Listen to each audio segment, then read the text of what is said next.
Good morning, everyone. I'm going to call the meeting to order here.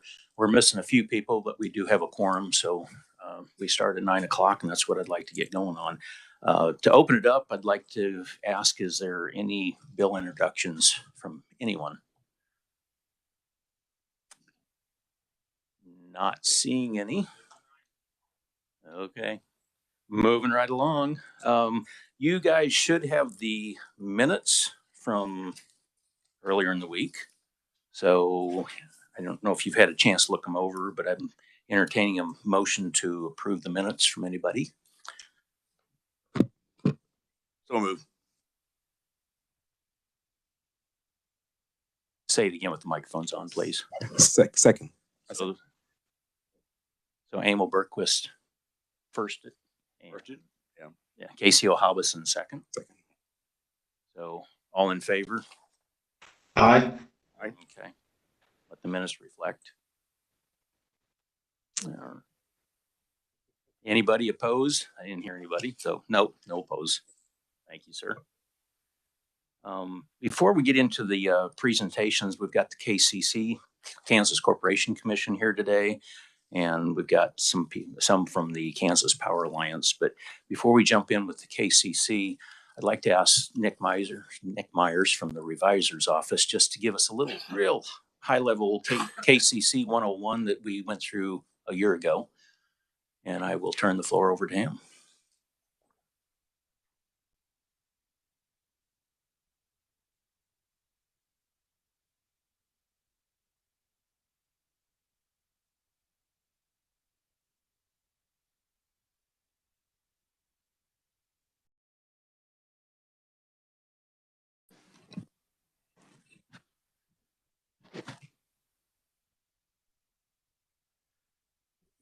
Thank you, Mr. Chairman. And I don't mean to steal the thunder of Jeff and Kimberly by jumping in front of them, but committee, I think the chairperson thought that this overview of kind of public utility regulation in Kansas would be a good basis before we get into what the KCC and Kimberly and then the other parties that you will hear from in the upcoming weeks about their utility areas to have to say about their respective areas. So ultimately, public utility regulation in Kansas is legislative in nature. So you govern it. Both state and federal regulatory agencies are created by statute and exercise statutory powers as directed by law. Also, public utilities are subject to statutes and are subject to the federal and state regulation. So public utility in Kansas, the definition has been defined in statute since approximately 1911, and it's every corporation, company, individual, association of persons, their trustees, lessees, or receivers that now or hereafter may own, control, operate, manage any equipment, plant, machinery for transmission of telephone messages, for transmission of telegraph messages, or for conveyance of oil or gas through pipelines, and then also for the production, transmission, delivery, or furnishing of heat, light, water, or power in the state. So that is the broad definition of a public utility in Kansas. So in the early 1900s, the Kansas legislature established the Public Utility Regulatory Agency, what is this in statute known as the State Corporation Commission, and as you all know it, the Kansas Corporation Commission. So the Kansas Corporation Commission, and we'll be hearing from Jeff here soon, consists of 3 commissioners that are appointed by the governor for 4-year terms, and then also no more than 2 of those commissioners can be from the same political party. And the legislature, the legislature have generally provided the KCC with full authority to regulate all public utilities that are doing business in Kansas and to promote and ensure sufficient, efficient, and safe utility services.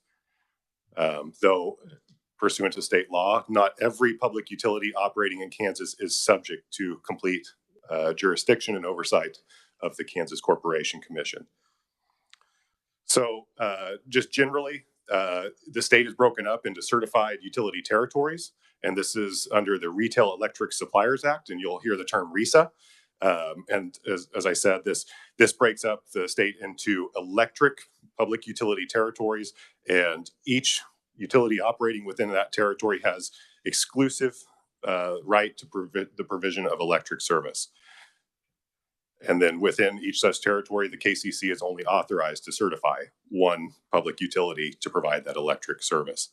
The KCC also certifies natural gas public utilities and the certified areas for those natural gas public utilities, but those areas certainly differ from RESA, and they also do not encompass the entire state and have some territorial overlap in those certified territories of natural gas utilities. So when we talk about jurisdictional and non-jurisdictional utilities, this is generally what the KCC has power, the utilities that they have power to regulate. The public utilities that are subject to KCC jurisdiction and regulation include electricity, natural gas, liquid pipeline, and telecommunications public utilities. And all these jurisdictional utilities are required to obtain KCC's approval for any changes to their rates or their terms of service. The public utilities that are not subject to comprehensive KCC regulation are known as non-jurisdictional utilities. So the KCC, excuse me, does not possess statutory authority to oversee the rate-making process of those non-jurisdictional entities, except in very limited circumstances pursuant to state law. So the KCC generally has regulation over the investor-owned public utilities, and for electric and water service, there are also municipal utilities and generally cooperatives that provide those utility services. On page 4, there is a chart that does a nice breakdown of the differences between these public utilities. You'll see the investor-owned utilities are generally for-profit, shareholder-owned utilities. You'll see the municipal utilities and cooperative utilities. So KCC has control with regard to electric service. They have control over investor-owned utilities, which include Evergy, Liberty Utilities, and Southern Pioneer Electric.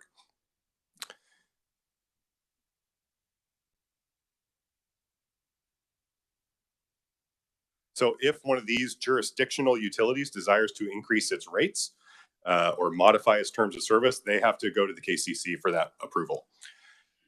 Upon receipt of an application for a utility to change its rates, the KCC will open a rate case and make that and put that in a publicly available docket that serves as the administrative hub of all the records and filings in that rate case. A rate case first centers on determining how much a utility must earn to continue to provide efficient and sufficient service to its customers, while also providing a fair return on the investment.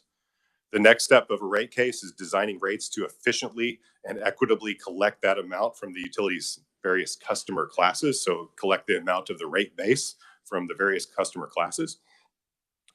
And then state law provides that the KCC has a duty to ensure that utilities establish just and reasonable rates to maintain that reasonably sufficient and efficient service. And then the commissioners ultimately make that final decision on those rate matters. So if there's a motion to increase rates or change rates, the commission ultimately orders how that is done. During the rate case process, interveners such as the Citizens Utility Ratepayer Board and others, other interested parties can intervene. So CURB is a big player in utility rate making, and they were officially established by the legislature in 1989 to represent and advocate on behalf of residential and small commercial ratepayers, because such consumers generally did not have a way to regularly participate in that process, in that docket process. The KCC can also allow other groups, as I said, to intervene in rate cases. For non-regulated utilities, or what we would say non-jurisdictional utilities, these are the munis and the co-ops, municipal utilities and the cooperative utilities. For munis, municipal electric utilities, they're operated and managed by the local governing body of the municipality. And then the rates are set by either that commission or board or a separate utilities commission or board established by the municipality.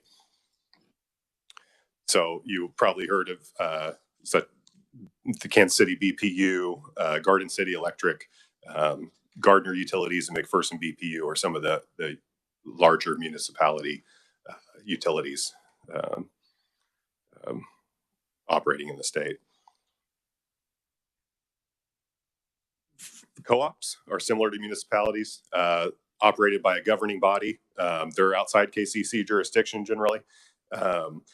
They're not-for-profit, member-owned electric utilities that are governed by a board. Co-ops generally are under the under statute. Co-ops generally are under the jurisdiction of the KCC, but they can exempt themselves out from that jurisdiction. And most co-ops have chosen through that statutory process to exempt themselves out of KCC regulation and regulate themselves as a governing body with their own governing body.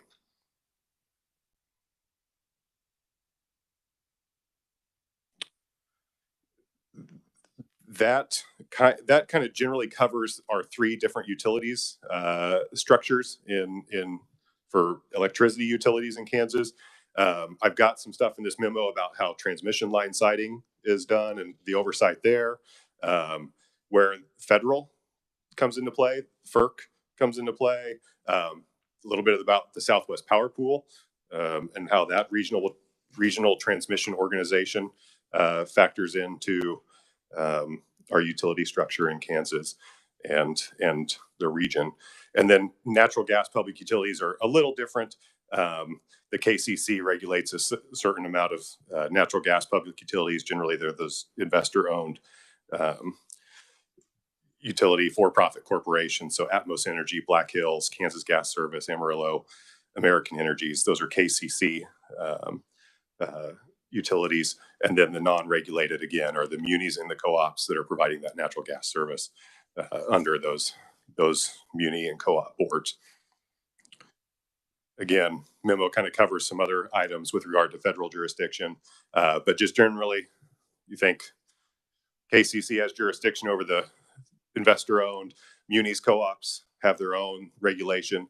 There is backstop authority that somebody could challenge the rates in a muni or co-op to the KCC. I don't know how often that's done, but Mr. Chair, I'd be happy to stand for questions.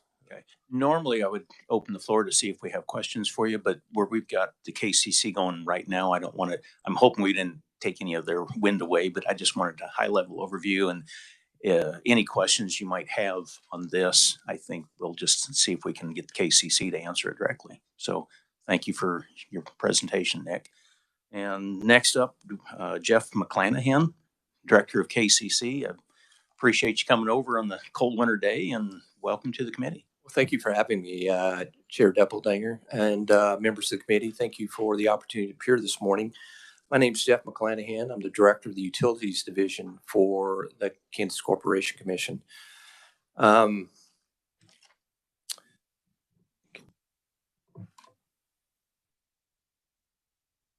think we can get through most of the first part of this fairly quickly. I think some of it was covered.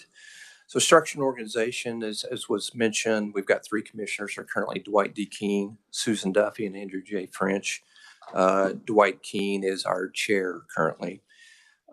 Commission's got five main divisions: the administration, conservation, utilities, transportation, and energy. We give you a little bit of an overview of each one of those divisions.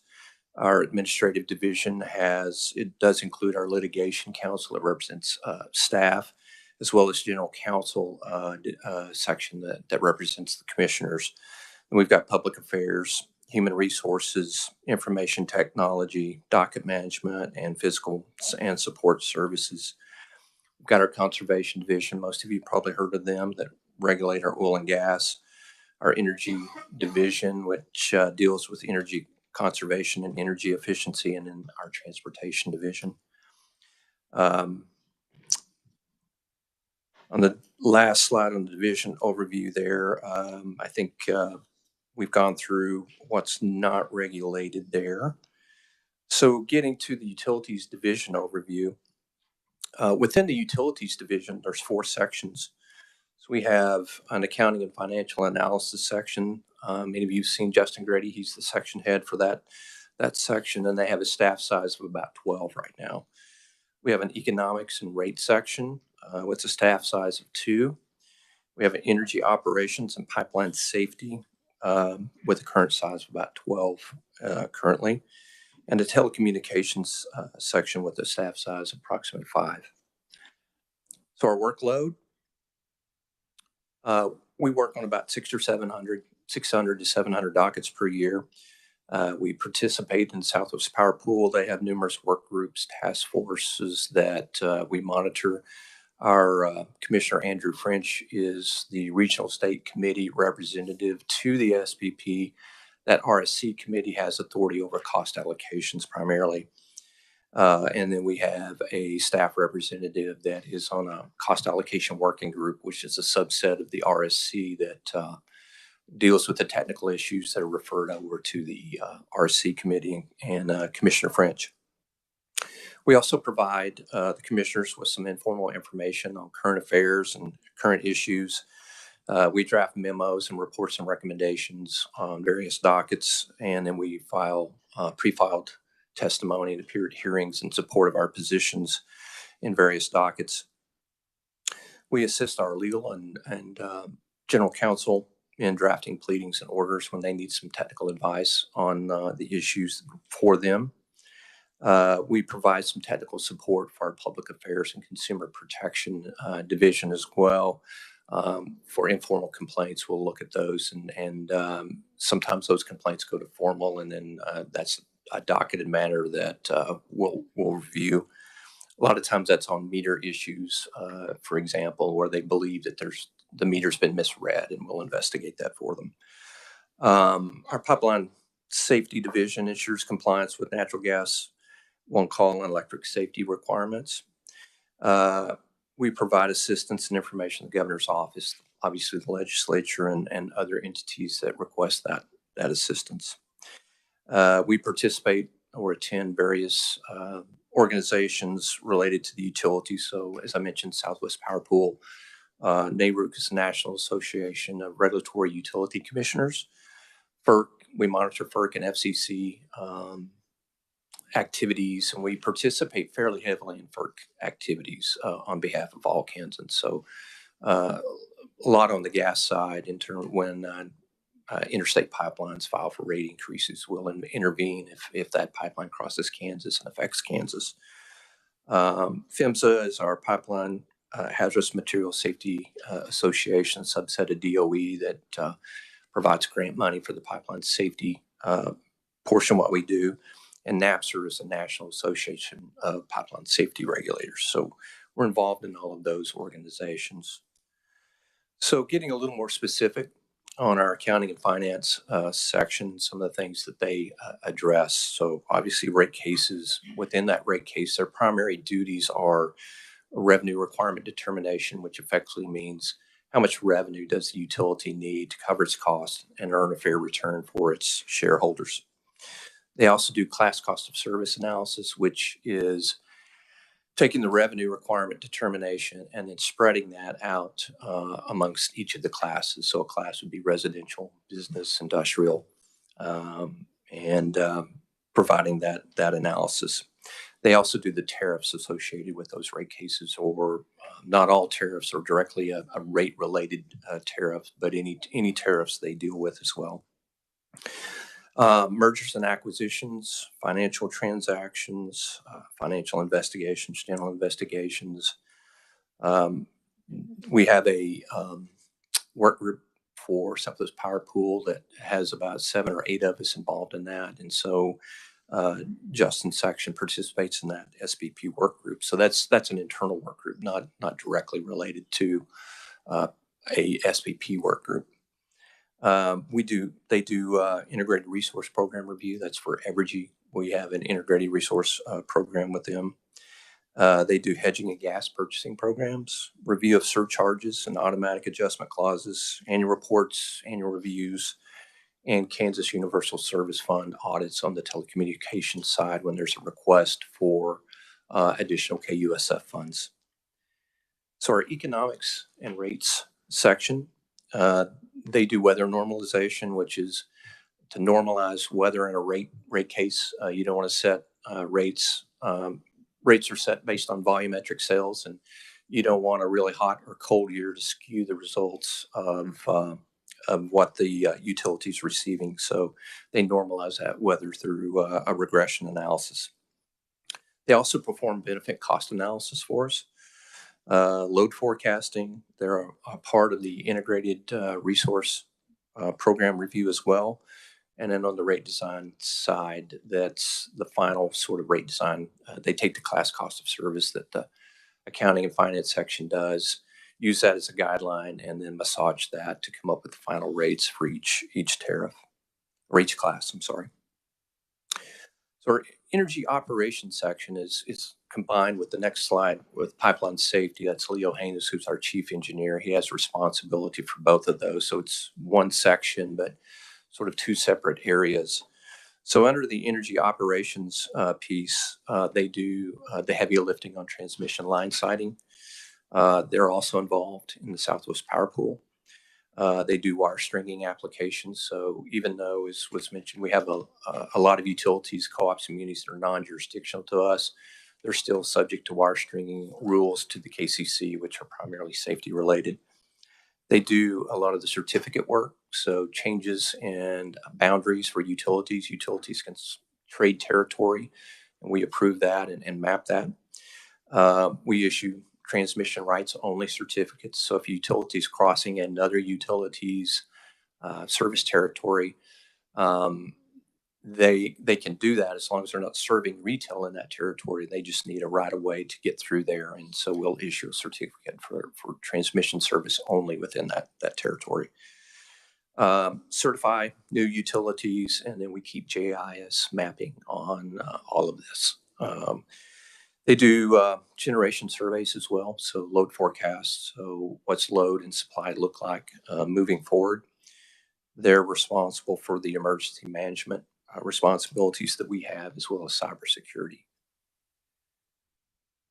So pipeline safety responsibilities, they've got compliance and oversight for intrastate gas pipelines. They've got about 120 operators, 37,600 miles of pipeline, construction, operations and maintenance, emergency response responsibilities, incident investigations, and they look at customer complaints and inquiries. For the underground utility damage prevention, we have about 1,200 operators they have to monitor. About 17,000 professional excavators are out there, and there's about 685,000 excavation reports per year. Our telecommunications section has universal service from the FCC side that we have some responsibilities delegated to us, as well as the Kansas Universal Service Fund. They perform general investigations, interconnection agreements, arbitrations, carrier disputes. They have certificates as well. Designate eligible telecommunications carriers who, those are folks that want to compete with the incumbent local carriers and would also like KUSF funding. They deal with complaints, tariff filings, annual reports, and video surveillance. So now we can kind of get to the more interesting issues probably that will be before you, or issues that are on your mind. So peer comparisons have been to our electric rates in the state have been an issue for a number of years. We've seen significant improvement from 2018 to 2021.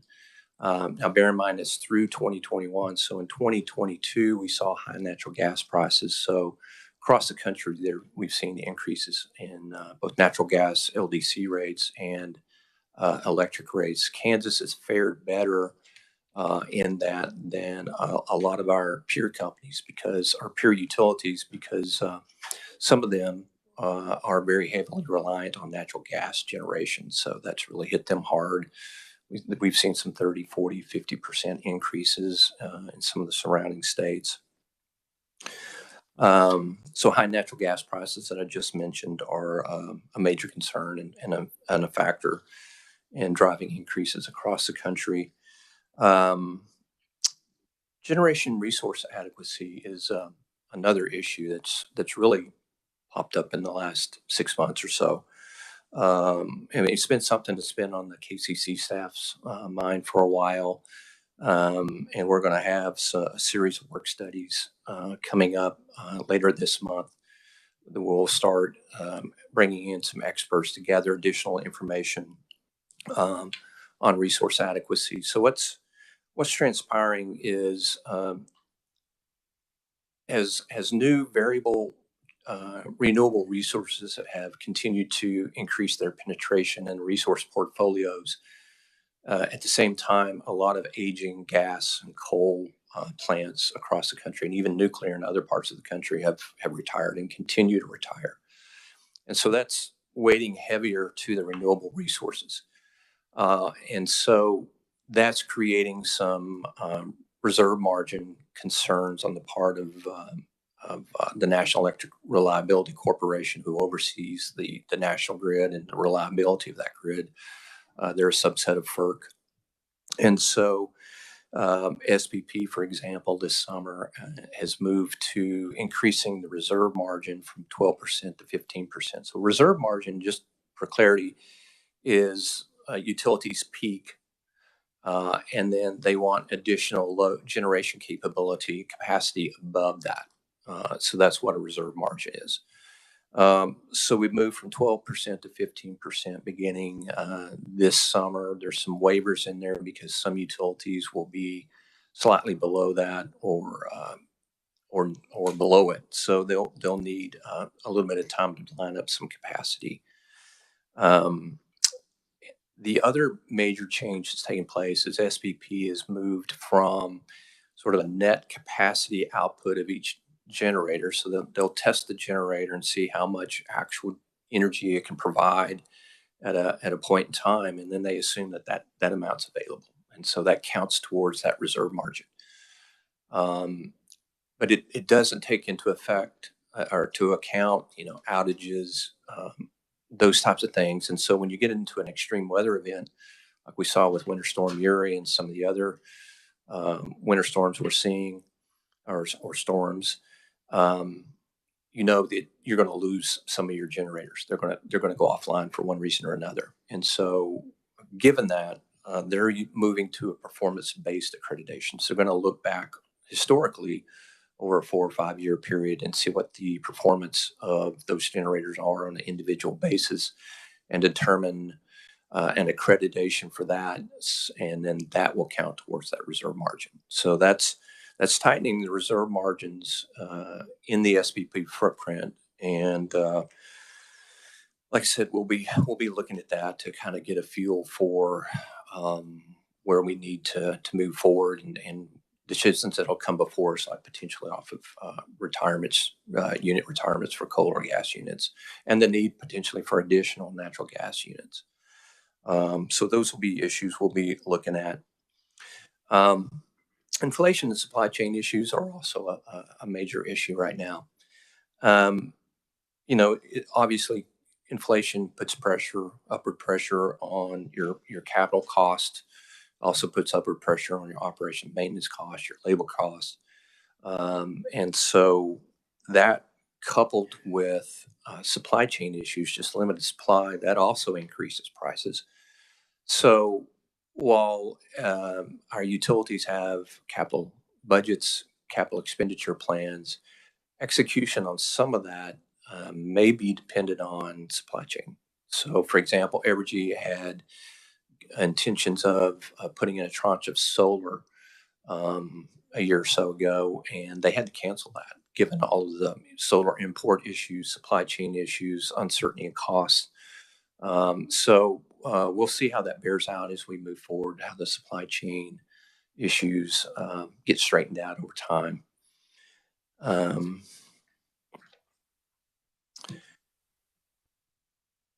So we have also a continuing need for construction cycle The transition to renewables continues. There's continued emphasis at the federal level through investment tax credits to transition to renewable generation. So that creates the need, as I was talking about earlier, with our reserve margin issues and performance-based accreditation. How far can you go with renewable generation, given the need for reliability? So, given the variability within renewable generation, you can't always count on it. So, for example, in winter, wind generation's accredited capacity tends to drop. There's just not as much wind in the winter. You need that dispatchable generation out there to balance all that out. And so until we get to, long-term, longer duration battery storage or other technology that can provide that, we've got to carefully consider whether we retire any of our existing dispatchable generation, right? So, but we may need, if we have low growth, which we appear to be getting some, given some of the economic development issues that we have. If that sort of thing continues, then you're going to need to add some additional gas generation potentially to the mix. Transmission, we continue to need new transmission assets to support additional renewable generation. And then some of that's just getting pretty old. Utilities have been working to replace that aging transmission, but there's still some out there. Distribution system is still the same way. It's aging and needs to be upgraded and provide more resilience and hardening. And then on the gas LDC side, we've got aging gas pipes as well. So all of that, obviously puts upward pressure on rates, and it's not what we want to hear, but we have to face that reality. We do have aging infrastructure that needs to be updated. In terms of just utilities division, I think this is not just us, it's all state agencies, it's all businesses. We continue to have issues with recruiting. We're doing pretty well in terms of retention. We're losing a few people to industry. And you can't blame them. It's a significant increase. We can never match the market price, nor should we probably. But we're trying to find that sweet spot of where that is a challenge. But I think we're doing pretty well there. But in terms of recruiting, for some of the more difficult positions like engineer, we've had an engineering position listed for a year and a half. We've had a couple of applicants, and they weren't really interested in the job after we interviewed them. So that's been a struggle for some of those positions. And then training is difficult, right? We tell new hires that it's roughly a 2 to 3 year learning curve for what we do. It's yes, you're using your basic accounting and finance or engineering skills, but the regulatory realm is nuanced and it's not taught in school. And so it takes some time to learn. And so it's important to retain those people given that long time to train. So we're doing good, I think fairly good about staying away from churn, but we have had a couple of folks come in and leave, within a few years. About the time they've learned the basics, they're moving on. So we'll leave that there. Jurisdictional utilities, I think you heard that was gone over pretty well. So here's a list of our electric, natural gas, and water utilities. I don't think water was addressed very much, but we've got a few very small water utilities that are, for the most part, privately held. They get caught up in the utility regulatory structure unintentionally, and we find out about it and have to reluctantly regulate them because they're a lot of work because they don't understand regulation, and so we have to help them as much as we can. So jurisdiction, I think that was gone over fairly well in terms of statutes and that type of stuff. And I don't know how long Kimberly has, but I attached that. The attachment that came from our rate study. If we have a few minutes, I think I can get through that fairly quickly, just to give you an idea of how those statutes actually get put into practice a little bit. So the regulatory compact is a theory thing that's embedded within case law, and it's really just an accumulation of all of the statutes, rules, and regs that a regulatory body has, and the utility accepts regulation under all of that in return for providing, in return for a specific geographic service territory and the opportunity to earn a fair return. And so that relationship is important. We've had a few times, primarily again with privately held small utilities, where they don't accept that, right? They're public utility under statute, but they really don't want to be regulated, and that becomes a very painful process to walk your way through. So it is, doesn't come up much, but it is a very important concept. Management discretion is, I think, an important concept. You know, under the law and under case law, utilities management is to use its discretion to make its important business decisions. The KCC is not a super board there to tell a utility you have to invest in a 300 megawatt gas generation facility. That's not our role. Our role is to review that decision and then determine whether that was a prudent decision. And then we have if we, for whatever set of circumstances, if we were to determine that was imprudent, we can disallow cost with that. So that's our role, is on the back end. But the utility has its discretion to make those decisions. And we do the best. They communicate with us. We communicate back with them on issues, and we try to do the best we can without prejudging where we'll land on issues and what our thoughts are, what our concerns are on major issues that may be coming before them, so that they do have an idea as they go through their decision process.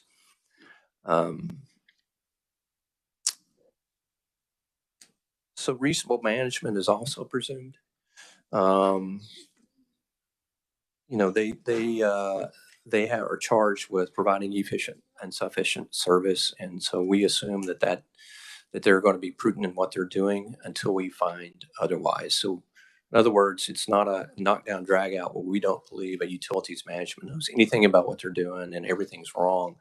That's not the approach you can take. We keep close tabs on our utilities. We have a feel for their management decisions. They like I said, they communicate with us, and so we have an idea of what the issues are that are coming up, and we'll let them know if we think that they may be venturing off into an area that we may think is unreasonable.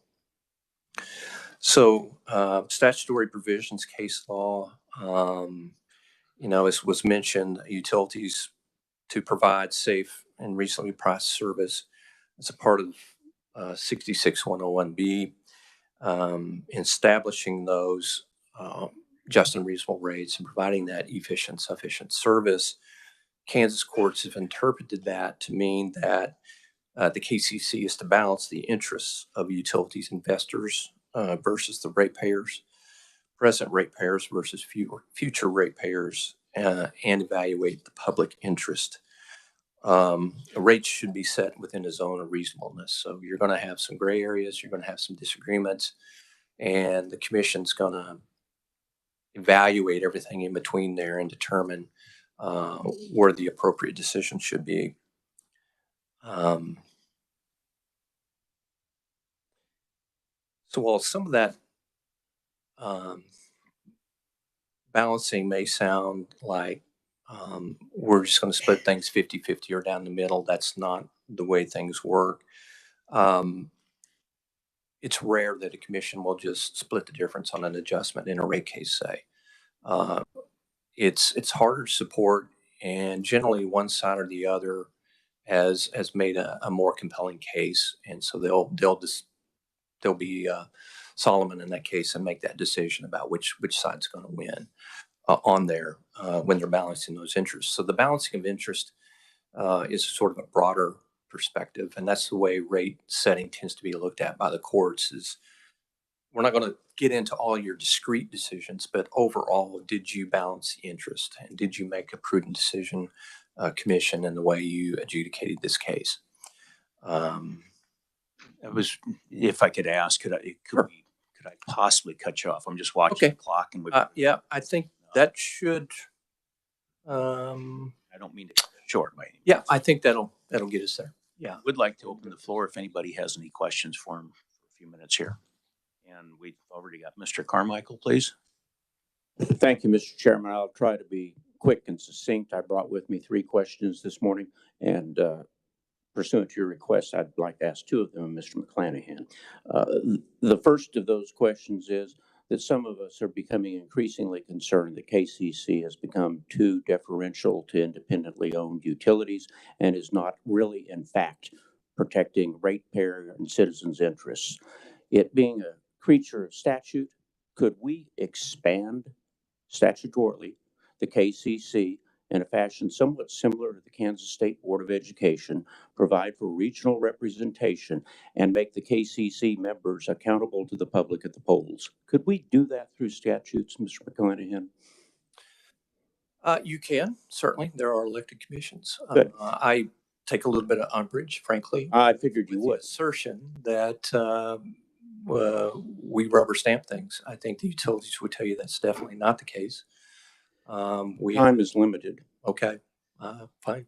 The second question that I have for you this morning, and final one, Mr. Chair, concerns securitization of legacy assets, otherwise known as coal plants for the most part. We developed a statutory scheme which spreads the expense of securitizing those plants across the ratepayers over, I don't know, several years into the future.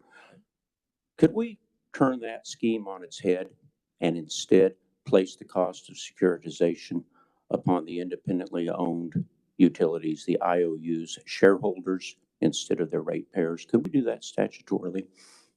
I don't believe so. I believe that would cross a boundary into takings. So I don't think so. Well, I think you might be right, but I'm going to look real hard to figure out a way to do it. Thank you, Mr. Chair. Mr. Berquist.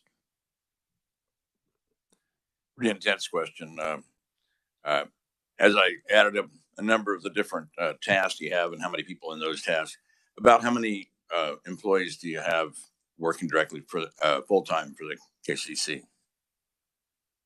I think around 120 or 30, I want to say. And are you currently short what you need? You mentioned it's difficult to get qualified people for the job. Yeah, we're short within the utilities division. We're short a few, and where the concern becomes is we do succession planning. We try to keep an eye on that, and so it's our senior leadership that's getting close to retirement or eligible for retirement and finding replacements for them. We tend to hire younger people, and so we've got a gap there. Thank you, Mr. Chair. Mm-hmm. Representative Burjan. Thank you, Mr. Chair, and thank you, Jeff, for being here. I had the good fortune of working with Jeff and his team when I was at the Kansas Corporation Commission, and I would just comment the level of expertise at the agency is impressive. My question has to do with grid security. We recently saw what happened in Moore County, North Carolina, where there was a domestic attack on a substation. And I'm just curious at the state level, how we are monitoring to make sure that our utilities have a plan in place to be sure that the grid is secure. Do you have any involvement in that? Is there another agency? Is it all handled at the federal level? How does that work? We are in communication with the utilities on cybersecurity and physical security. And we're certainly aware of all of that and communicating with them on the issues. It's difficult, right? A lot of those distribution or substations are remote, and if there's a hilltop around, even if you put a solid wall fence around it, you can shoot down into it. So, they're looking at cameras, other physical security issues. I know. So, yeah. the utilities required to have sort of a plan in place to deal with that, or You know, and maybe this is a question better for the utilities. they do.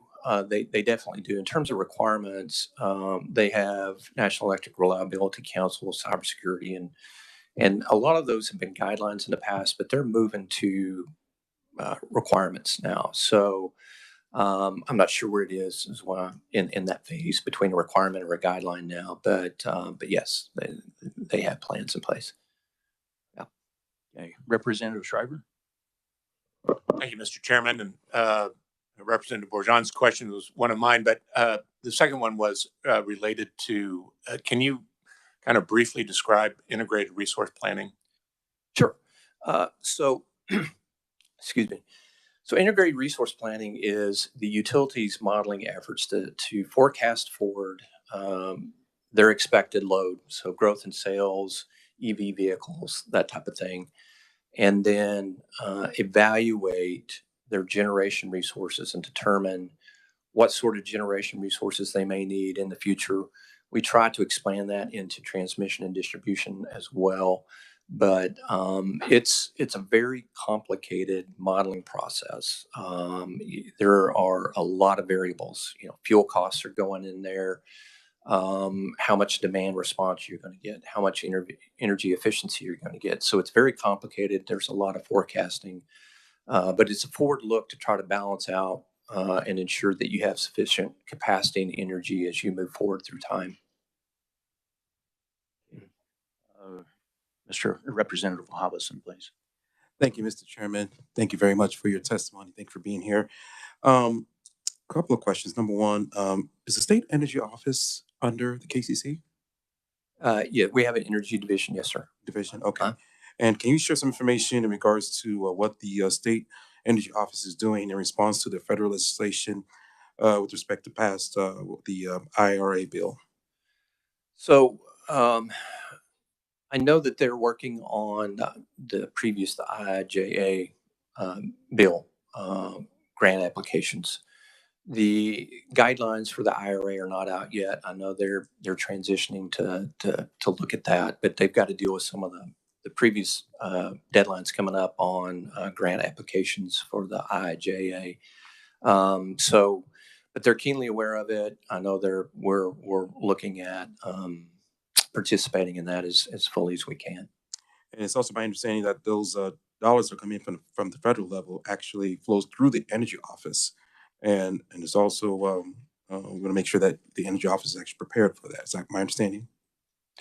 Some of that is, there's some that's available directly, I think, to the utilities and others, but I know a lot of, or some of it is directly through the energy offices, and so they're preparing for that. You know, actually, the timeline as to when that might be available. When, I'm sorry. So you said a timeline and all of that. When the Energy Office will have it available by chance? So we have a April 23 deadline for some of the IIJA grant applications. The IRA guidelines and requirements are not really out yet, so we don't know all of the deadlines for those applications yet, or what we'll be able to do with some of those, or which ones we'll apply for, I should say. But because it's not out yet, we haven't been able to fully evaluate that. Does that answer your question? Yes, it does. Okay, thank you. Thank you, Mr. Chairman. Yeah. I'm going to try and just ask for some brief answers here because I'm in the name of time.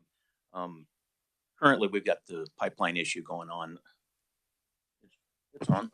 Currently, we have the pipeline issue going on up in, I say Washington, the town of Washington. What's the KCC's role in that? The cleanup? Not in the cleanup. I mean,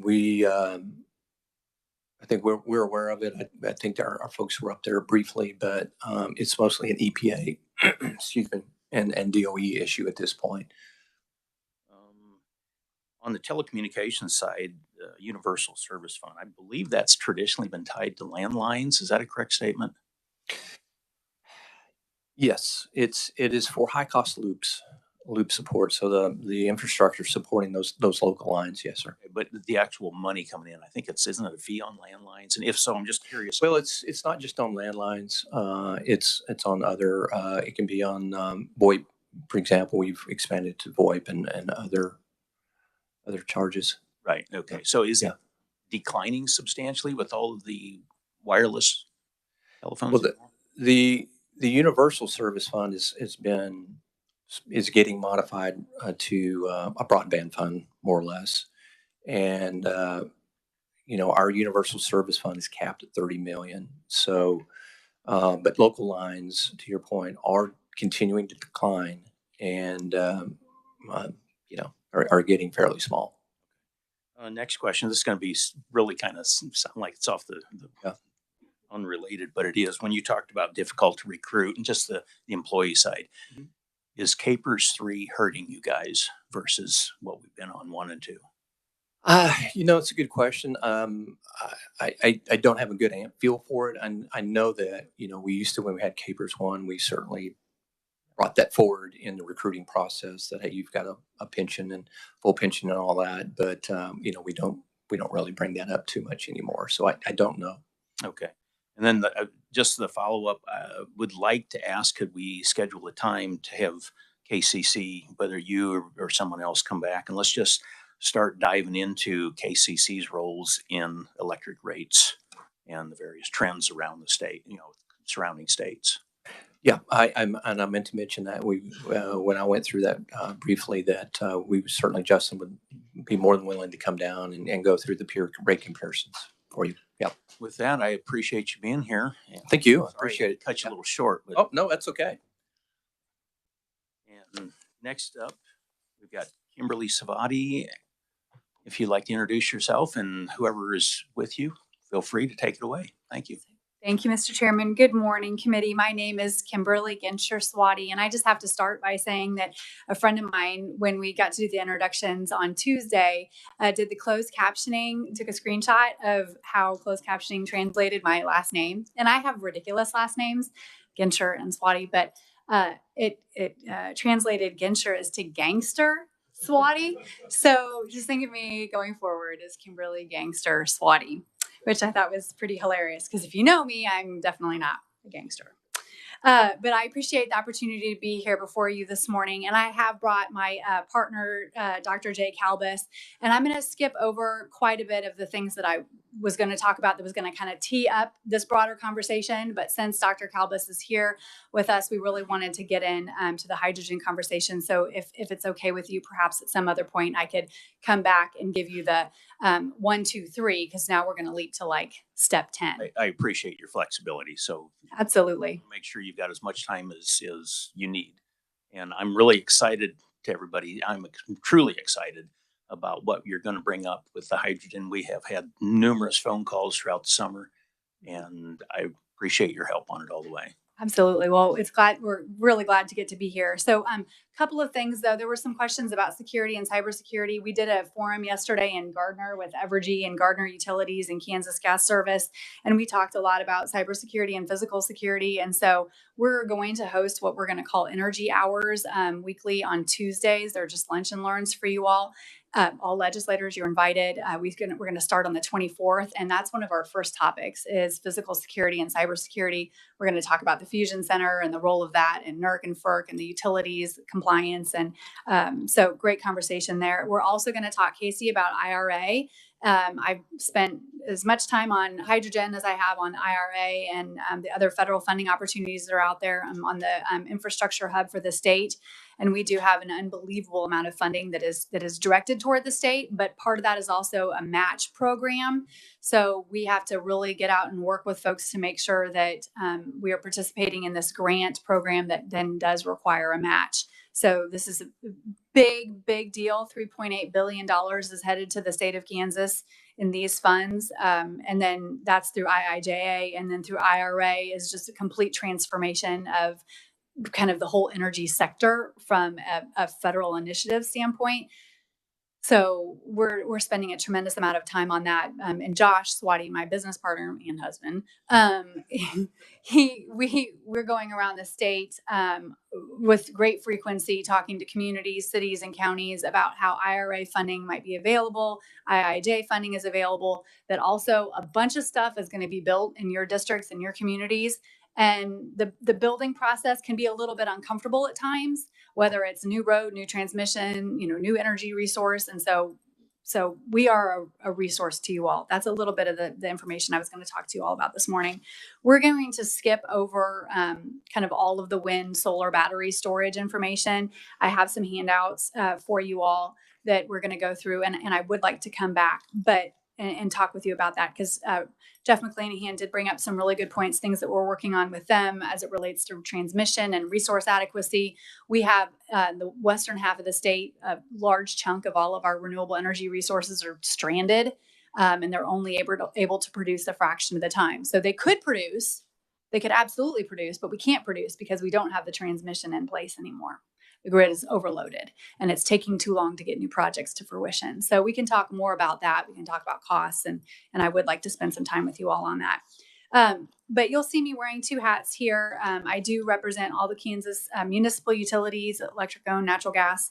But today I'm here on behalf of the Advanced Power Alliance. And we represent the entire clean energy industry in the state. So whether it's wind or solar or battery storage, EVs, hydrogen, we do a lot of work in the nitrogen space as well. I have a listing of some of our members so you can see who they are. And these are the owners, operators, developers of projects. These are the corporate off-takers of projects. And again, we're skipping over the wind, solar, and battery storage stuff, and we'll talk hydrogen. All of these folks are getting into or already major players in the hydrogen space. Some of them in Europe, many of them increasingly so in the United States. So why are we talking about hydrogen? And I think it was about 11 months ago that I stood before this committee and said, I was so frustrated because my counterpart in Oklahoma, they just set up this task force to explore hydrogen. And then they had this $600 million investment from one of my member companies because of a task force. And I was like, well, we can do a task force. If it's going to bring $600 million of investment, let's do a task force. And it just happened that we were hearing that the feds were moving toward a new federal program related to hydrogen, an Earthshot. And so with the support of the chairman and some others and House Republican leadership, we began talking about, well, let's begin discussing hydrogen. The governor's office, they supported it as well. And so myself and a couple of others just kind of began talking about what do we do in this space. We had a series of conference calls trying to bring together a broad, diverse stakeholder group to talk about where's Kansas's role in hydrogen. We know we have some obvious competitive advantages vis-a-vis our other states around us. We have a lot of renewables. We have land. On the eastern side, we have water. We have a fantastic infrastructure system, both from roads to our pipelines. So we also have outstanding storage, like world-class storage. So how do we bring this all together? And who do we need sitting with us at the table? And at that time, two fortuitous things happened. One, Dr. Jay Calvis, who will come up in a second, graciously accepted the position at the University of Kansas to take over the geological survey. So we are now housed there. But also the federal government, right or wrong, passed the IRA Act. And the IRA, the biggest beneficiary in the IRA is hydrogen. And so it came at the most perfect time that then we were able to take advantage of this new program, the Earthshot program, to create 7 to 10 regional hydrogen hubs that would receive about $7 billion in total funding. And there was a whole grant process broken out in phases. And the first phase we began working on in the summer. And that concept paper could be no more than 20 pages. So we had quite a bit of cutting to do. And that was due on November 7th. And then we all had to sit and wait while ourselves plus 79 other applicants from across the country, public and private, combination thereof, while they were being evaluated by the Department of Energy. So we did form an entity called Harvest hydrogen. And why harvest? We harvest a lot of things here in Kansas, and we want hydrogen to be one of them. So harvest stands for hydrogen, agriculture, renewables, vehicles, energy, storage, and transportation. So that's really the main focus of our hydrogen hub proposal. So we are called the Harvest Hydrogen Hub. And on December 28th, we actually did receive the great word that we were encouraged to take the next step by Department of Energy, and that is their official term. We were encouraged. So 33 of the 79 applicants received that encouragement.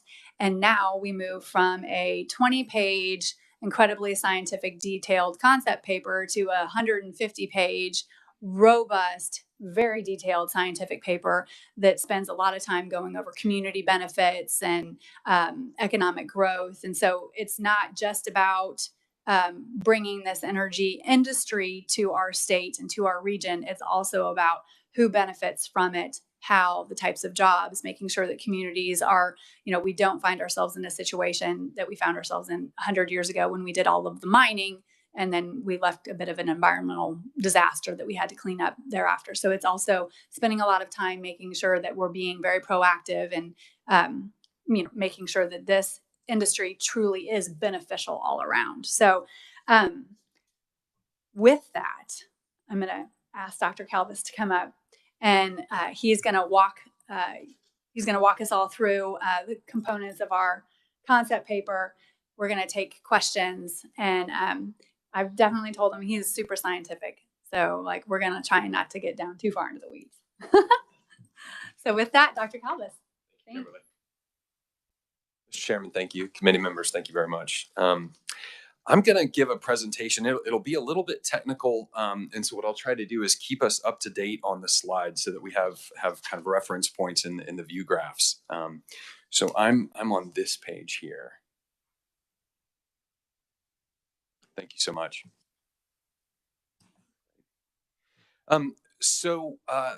I get to wear a couple of different hats. I'm the director of the Kansas Geological Survey. I'm also the state geologist of Kansas. And I'm very new. I think I might be the newest Kansan in the room. I came to the state about 5 months ago. And so you may ask, what is the state geologist of Kansas doing talking about hydrogen and energy? I spent 16 years working in energy with ExxonMobil Corporation. So I'm an oil and gas guy originally. The second reason why I'm here is that the Kansas Geological Survey has two separate divisions that are devoted to energy and natural resources, as well as critical minerals around the state. All of that becomes really important for utilities, for oil and gas development, as well as for battery technologies. I also chaired the Hydrogen Hub committee. So I chaired this effort to bring forward a successful paper. And so we're really, really excited about the success that we've seen so far. I will say that Director McClanahan was talking about budget issues. The Kansas Geological Survey is facing real issues with our budgets. We've had a flat budget for 20 years from the state appropriation. And so bringing the state the best possible resources, the best possible scientific information is really our mission, especially when it comes to economic development opportunities. And so I just kind of want to highlight that those issues are really endemic to my agency as well. If we flip the page, we do a spectrum of work, both in research as well as service and research application. And on this view graph here, you can see that we partner with everyone from all of the state agencies, from all the way from Department of Revenue through to KDHE and Water Office, as well as the Kansas Corporation Commission. On the left-hand side, though, I want to highlight that we have partnerships with NASA. We have partnerships with the National Science Foundation, and we're growing our partnership with the Department of Energy. So our job is to make sure that we're bringing those opportunities from the DOE for major funding applications, major grants around things like energy development into the state of Kansas. On the next page, for the sake of brevity, I want to get into the hydrogen discussion. So this is a map that I created, and this comes from what the DOE calls its roadmap for developing the national hydrogen ecosystem. What the DOE is looking to try to do is create an integrated network of DOE sponsored hydrogen hubs around the country. And these hydrogen hubs are catalyzed, accelerated by DOE funding through the IRA. But these have to be sustainable. So they have to be economically viable and sustainable in the long term. And what each of these hubs is going to require is the integration of utility providers, developers who will produce the hydrogen and ammonia trains, the chemical trains that come from hydrogen production, and then off-takers who will purchase those products and push them into use.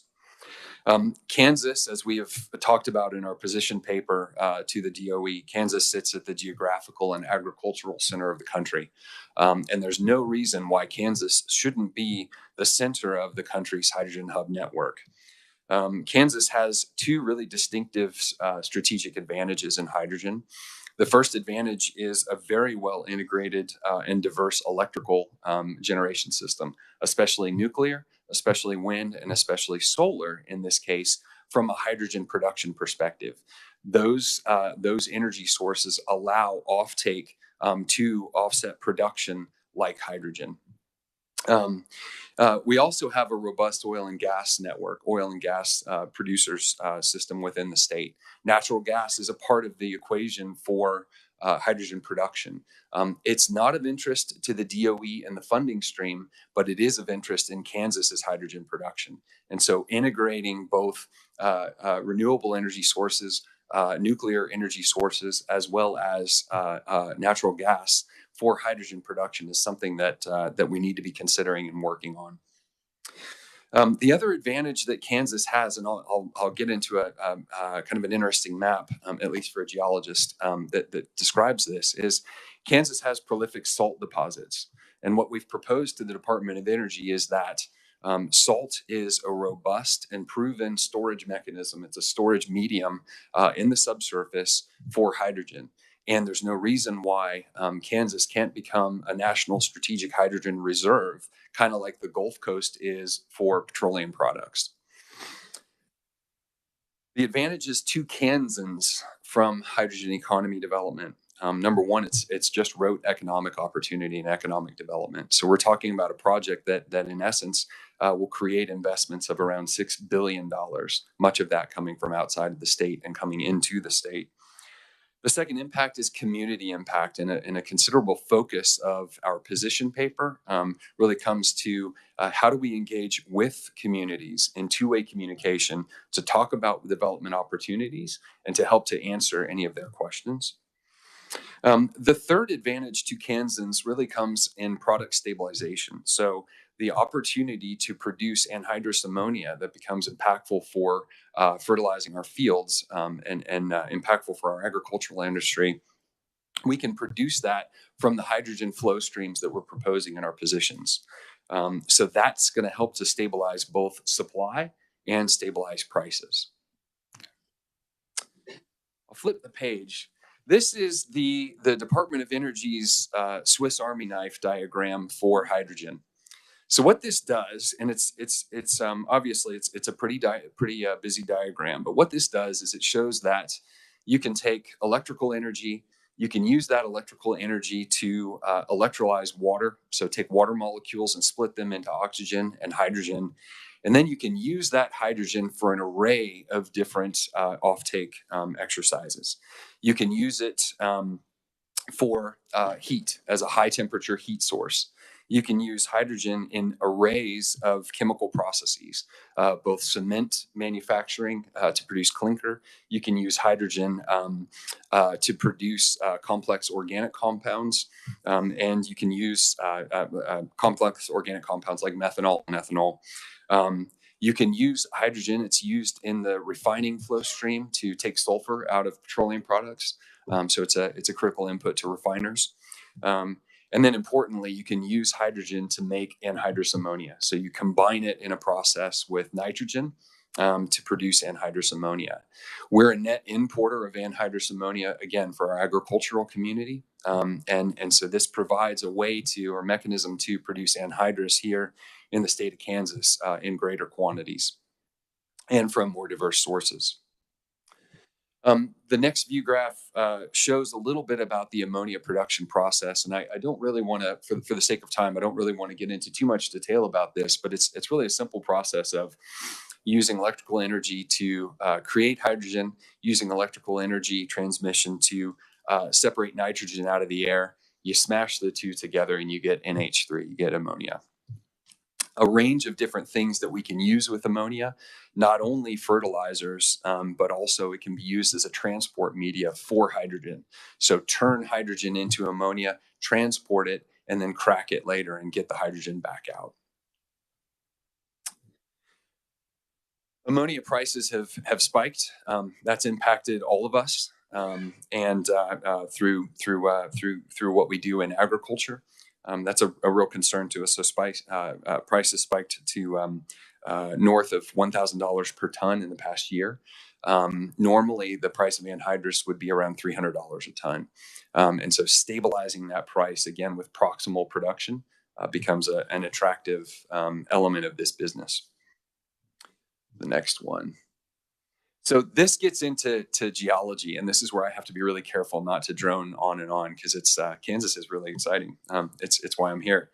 What I will say is that our geological resources present an opportunity for us, and I would say that Kansas's opportunity is even greater than the salt deposits along the Gulf Coast.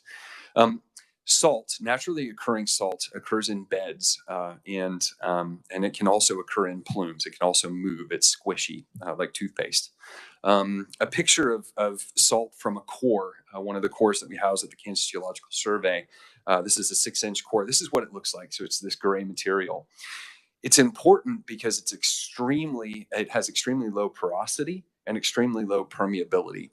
So that low porous media, we can solution mine it out. We can create caverns that can then store gases, even gases with molecules as small as hydrogen.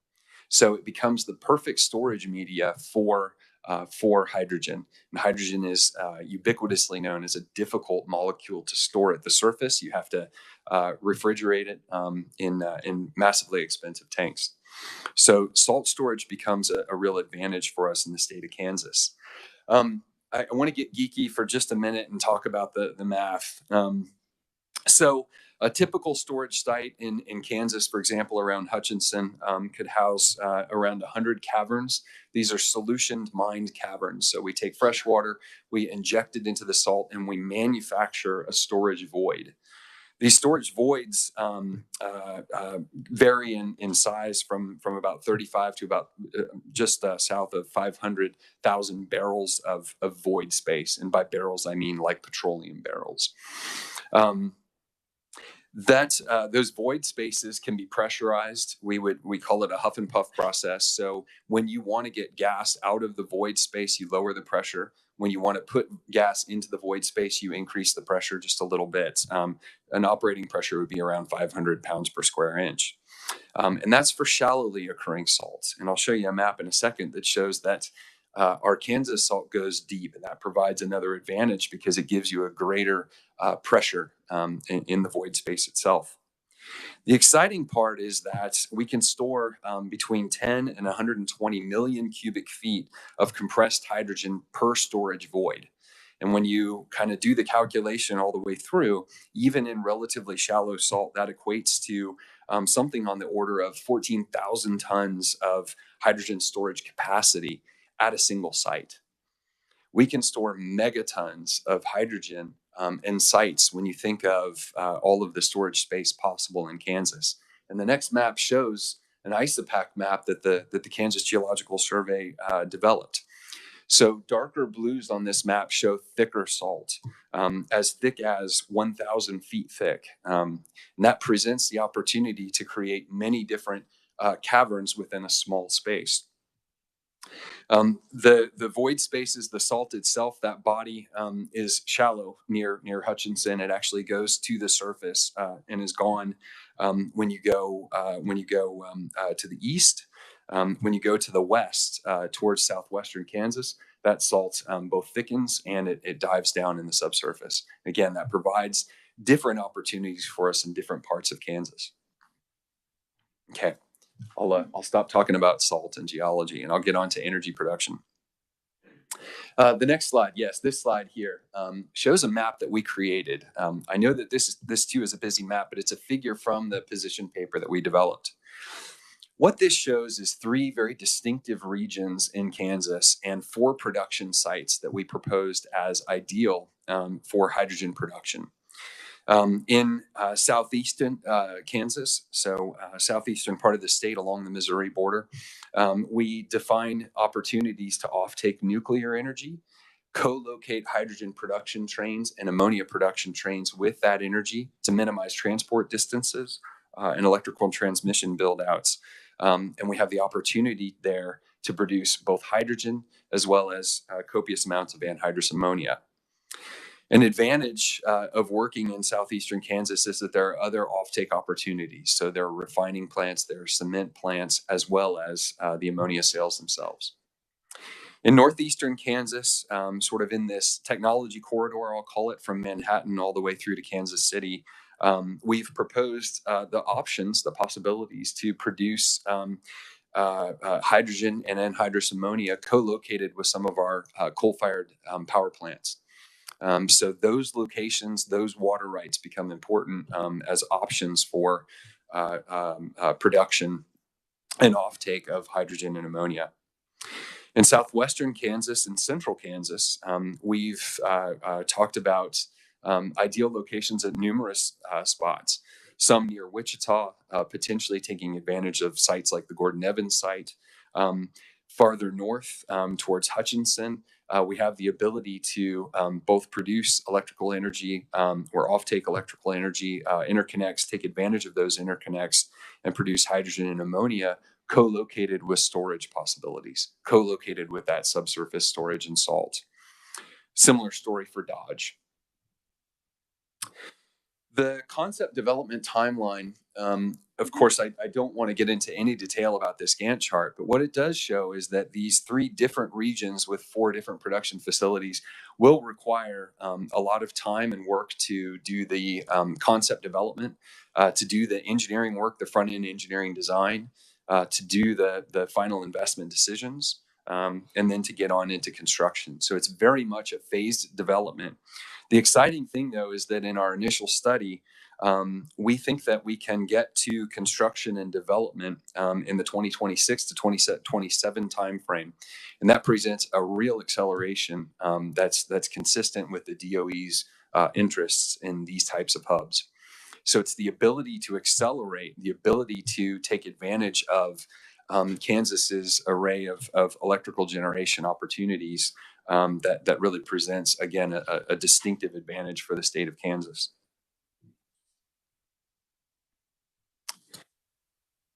This is a timeline that talks about or refers to the DOE's projected phases. And what this does is it shows where we've been in concept development, where we are now with the red arrow pointing to the beginning of the application process. We've got 3 months. April 7th is our due date for having the full engineering design. So 150 pages of engineering work, community engagement planning, and business planning, and financial planning has to go to the DOE. The exciting thing for us, though, is that it's a phased development process. And so what happens is with encouragement or with approval from the DOE, we would have an influx of dollars to begin the planning process. So we can work with our utilities providers and our developers all the way to our off-takers to help to incentivize and help to support, financially support the planning process and the permitting process. The financial incentives are really considerable for this project.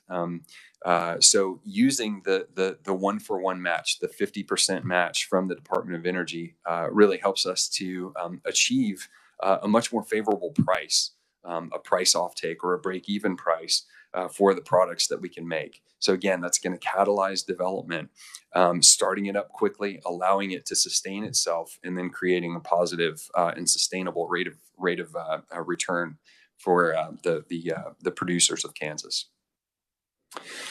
The financial impact in this graph really shows in arrows here 3 different tranches. So number one, and this is a figure from the concept paper.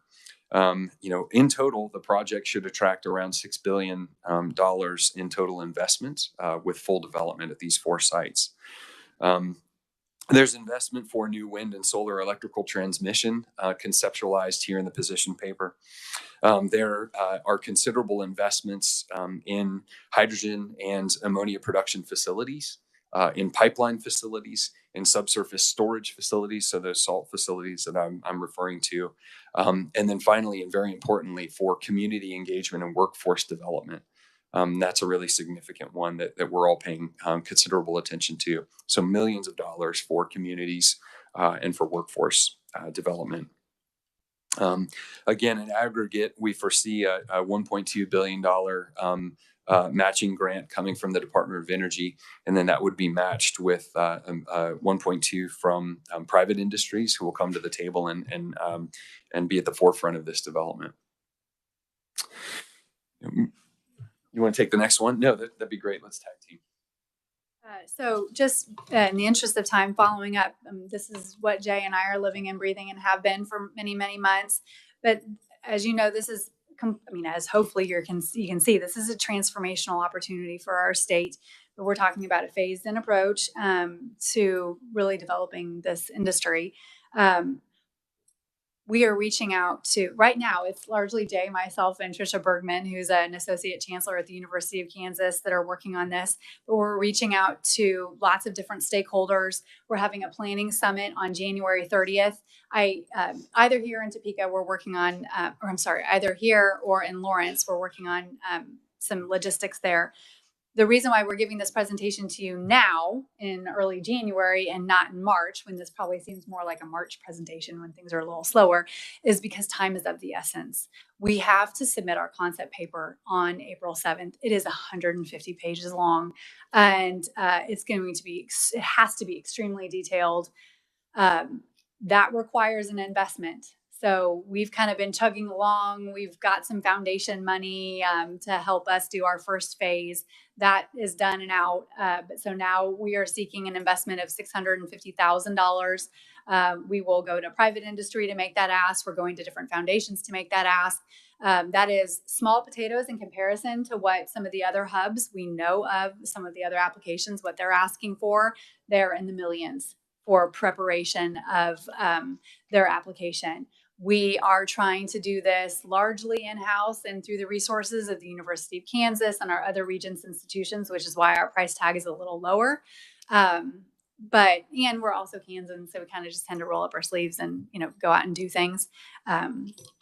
And so that's why we're presenting now, because we are coming to a lot of the people in the room that are sitting behind me and Jay, and we're asking them, what is your interest? What is your level of engagement?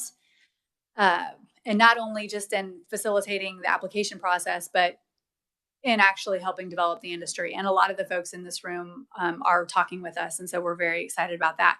But from you all, we know this is also a bit of a political game. So the Department of Energy is, while an independent agency, is also still a political beast. And so we know that, other hubs are absolutely seeking, a lot of political support. So we will ask for hopefully a letter from the Kansas Legislature signed by all 165. You don't have to endorse all elements, but just endorsing this notion of bringing this industry, this economy to our state would be great. And then, of course, as we go out and seek funding for the $650,000, just if you could be strong supporters to the extent that you're willing, we would appreciate that. So what questions can we answer? We have some additional slides and information in here, but we're also cognizant of your time. Representative Proctor. Thank you, Mr. Chair, and thank you for the presentation. It's exciting opportunity. That my concern, my question, this requires water, and that's something Kansas doesn't have a whole bunch of. What do you expect to be kind of in a percentage? Probably simplest for me to understand in a percentage. How much is this going to increase the demand on water here in Kansas? That was my first question as well, because the other thing that we do full time is water quantity and water quality all the time. So absolutely, a perfect question. The way that I've equated it is one 100 megawatt electrolyzer requires the same amount of water as a single center pivot. Okay, that's the best way to think about it in the parlance of what does it take and how does it relate to Kansas's industries. So one 100 megawatt electrolyzer is about the same water requirement as a center pivot. It's about 620 million gallons of water per year. So with respect to trade-offs and locations, we have to be very cognizant of that when we're in the southwest part of the state where water is really a considerable issue. We've made our development prospects or our development conceptualization much smaller because of the lack of water there, or because of water concerns, I guess I should say. In the eastern, southeastern, and northeastern parts of the state, water is still a concern, and the water rights will be an important part of the regulatory process and permitting process. But the volume of water is a little bit less of a concern. So we've proposed ramping up to as many as 600 megawatt producers, 600 megawatt electrolyzers. I know a great city right next to a river where you can put this. So. But again, just repeating that would be basically 6 center pivots. So for the eastern side, that's much more balanced. And then also the chief engineer and Kansas Department of Water Resources have been very involved with us since the beginning. So we don't really step without DWR and the chief engineer's input and conversation. And so. Representative Carmichael, please. I'll make it quick. It's a rare day, Mr. Chairman, when Representative Proctor and I share the very same concern. And I support the idea. But I want you to make it up in northeast Kansas and southeast Kansas where there's water, because Mr. State Geologist, 40% of the water that my constituents drink come out of the Equus beds, and it's already over allocated. If I were representing Dodge City or Garden City, where there's over allocation and severe depletion of the Ogallala aquifer, why in the world would you want to suck water from my constituents' tap or from Western Kansas farmers' livelihoods? Why are you doing this? I'm the geologist. No, I think it all comes down to making decisions. And, there's an opportunity here, but it's a decision that we need to make. The people in this room and the people in those communities especially need to make. And so, my job is to present opportunities, economic opportunity development to the decision makers, the policy makers of the state, and then to let you, the decision makers, make that call. Oh, we're also looking for your solutions to problems like Representative Proctor and I were just addressing. We need more than presentations. We need solutions. Come see me. I'm just down the hall. I'd look forward to meeting you. I would like to. The other thing that I would say is that this gets a little bit into water resources, but what I would like to say is that the High Plains aquifer, the Ogallala aquifer, and the High Plains, including Equus beds, is a highly heterogeneous rock unit. It is not the same rock unit everywhere. There are places where one irrigation system runs out of water and the neighbor has water. So that heterogeneity is something that we have to work to understand, and we have to work to understand where it makes sense to pump at which rates. And so in many ways, it becomes a local question and a question of heterogeneity at small scales, at fine scales around townships and counties, if that helps you out. And I would like to talk with you. You bet. I believe we have Representative Penn online. Okay, and I was just going to say one other thing that's really exciting about this space, as so much of the money is now flowing into hydrogen and has been for the last 18 months, but everyone recognizes the water component, that it's significant. And so we now are seeing well-capitalized businesses that are coming in and talking about what's the science and research behind using brine or whatnot, and pulling resources that are already down in the water that are not fresh water and being able to recycle them. So we are absolutely looking at that as well. And Representative Penn, yes, online. Good morning. Representative, you online? Yes, sir. Can you hear me? You're a little low, but we can hear you. Okay. How's that? Is that a little better? Yeah, you're fine. Go ahead. Actually, thank Thank you, Mr. Chairman. This is Rep. Penn. Thank you to the committee for indulging me here. I just wanted to ask a quick question. It's a three-part question for our guests today. Just briefing in terms of risk. I understand the reward. You laid that out beautifully. But if we're talking risk, can you let me know how this impacts national security, number one? Number two, what is the risk of with that salt plate with the surrounding states? Do they have the exact same geology? Are we at risk to losing this to another location, another state? And then the other piece is when we're talking, and I'm not a chemist or anything like that, but I do remember a little bit of something back in the day talking about the potential for hydrochloric acid or explosions or anything like that going on when you're doing this pressurized with the nitrous ammonia. Can you lend any light on those three things, please? Sure, absolutely. So I'll take question one related to the risk and national security. So I think that's one of the key attributes of this entire conversation and why hydrogen has been at the forefront is we are working to increase our national security. When you look at the cost of anhydrous, and we farm and we saw that we had to absorb those costs this year. What does that mean for our food security if we're not able to grow? Crops, if we can't afford to grow crops, we're also talking about energy security and ways to make sure that our nation is more secure in that regard. So just taking out a lot of the volatility that exists when you're part of the global economy, and I think not just us, but I think a lot of individuals believe that by further developing both our energy resources and our resources for our own food production, that we will be increasing national security. So salt and safety risk. Yeah. We do have neighboring states. So Oklahoma does have salt deposits. What I will say though is that the depth and the accessibility and the thickness of salt in Kansas and then trending down into northernmost Oklahoma is really a considerable advantage. Other states and other hubs have not bedded salt, but pluming salt. So salt that moves vertically and creates very large vertical storage options. The difficulty, though, is that hydrogen is a very buoyant molecule. And so you have limits on how much you can store vertically because of the buoyancy pressure that builds up with a vertical column of gas.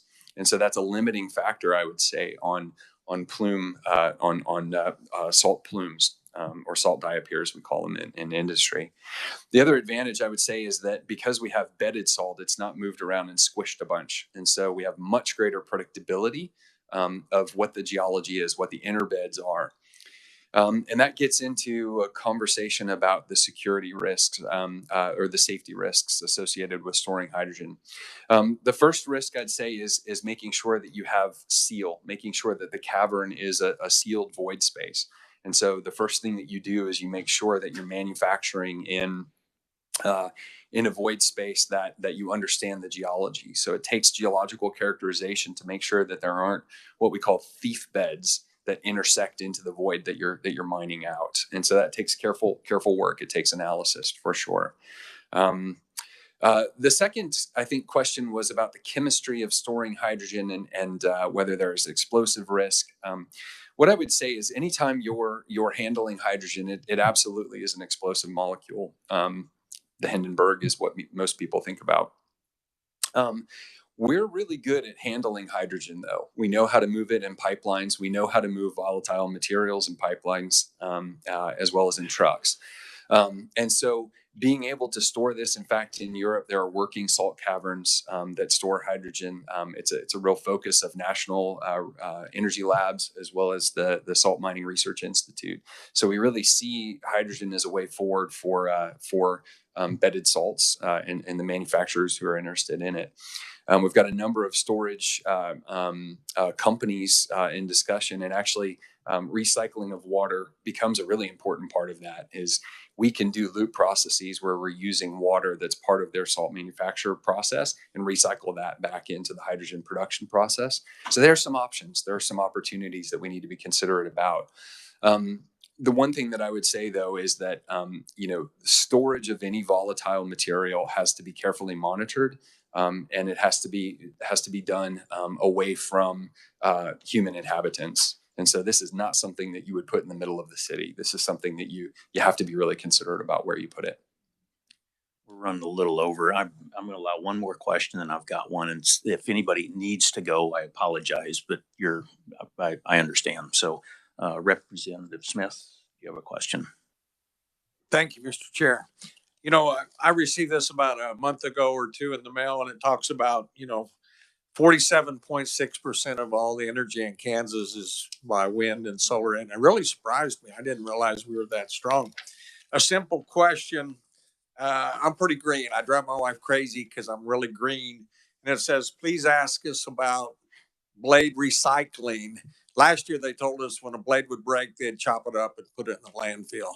And isn't there something they can do with that or whatever? Thank you. I'm more than happy to come back and chat with you about, some of the first several slides in this blade recycling. I was on Representative Prope's podcast talking about blade recycling, and there is a whole suite of things that are being done to recycle blades or to make them going forward even more recyclable. So there is not just chopping them up and putting them in the landfill. But just in the interest of time, if the chairman's okay with that, I'll come back and we can chat all about to cover that a little bit later. Yeah. I apologize. So, and then the last one I've got, you had mentioned on one of the slides you got into possibly using it in cement and so forth, which brings me to on the side you had Harvest Hub concept. You had a couple of different colors there, and I understand that the more richer in carbon content, that's where it possibly goes into cement makeup. So you could you briefly just touch on the colors, the green, the pink, the turquoise, and as we can get even possibly away from water, getting into the browns and blacks. Yeah. Thank you. And that'll be the last question. On your all slide at the bottom of this page. Go ahead. No, go for it. Well, it's okay. You can talk. We can play rock, scissors, paper. Okay. So in the production there, you'll hear this a lot. Just the color scheme related to hydrogen. So in Kansas, our concept paper, we did focus more on green hydrogen, which is hydrogen produced largely from renewable resources, wind and solar primarily. Then we talk about pink hydrogen, and that's more hydrogen produced from nuclear facilities. And then blue hydrogen largely comes more from your oil and gas. And then turquoise is one of the newest colors. And that we're talking a lot about turquoise, kind of more on the cement side of things too. Do you want to talk about CCS and gray? Sure. Blue hydrogen versus gray hydrogen is really, we're talking about similar processes. The only difference is, are you capturing carbon and putting it underground or not? The capture of carbon is something that is really exciting, I think, for many of our oil and gas producers, because you can capture it and you can put it into oil and gas reservoirs. And that's called voidage replacement. You can repressurize and push hydrocarbons through the reservoirs. So that presents an advantage. When you do that, to either store it indefinitely or to put it into spent reservoirs or declining reservoirs, it's called blue. When you vent the CO2 into the atmosphere, it's called gray. Well, I'm sorry that I ran everybody over. So I really appreciate you guys coming. I'd love to have you back to talk a little more, and we can dive into the wind aspect of this. So, and if there's any other questions or that anybody has. Did put on your desk the article that the Sunflower State Journal wrote Tuesday about the Harvest Hub proposal and what it is that we're trying to do. So, whatever questions that either Jay or I or Trisha can answer about Harvest Hydrogen, we're happy to anytime. All right. With that said, we are adjourned.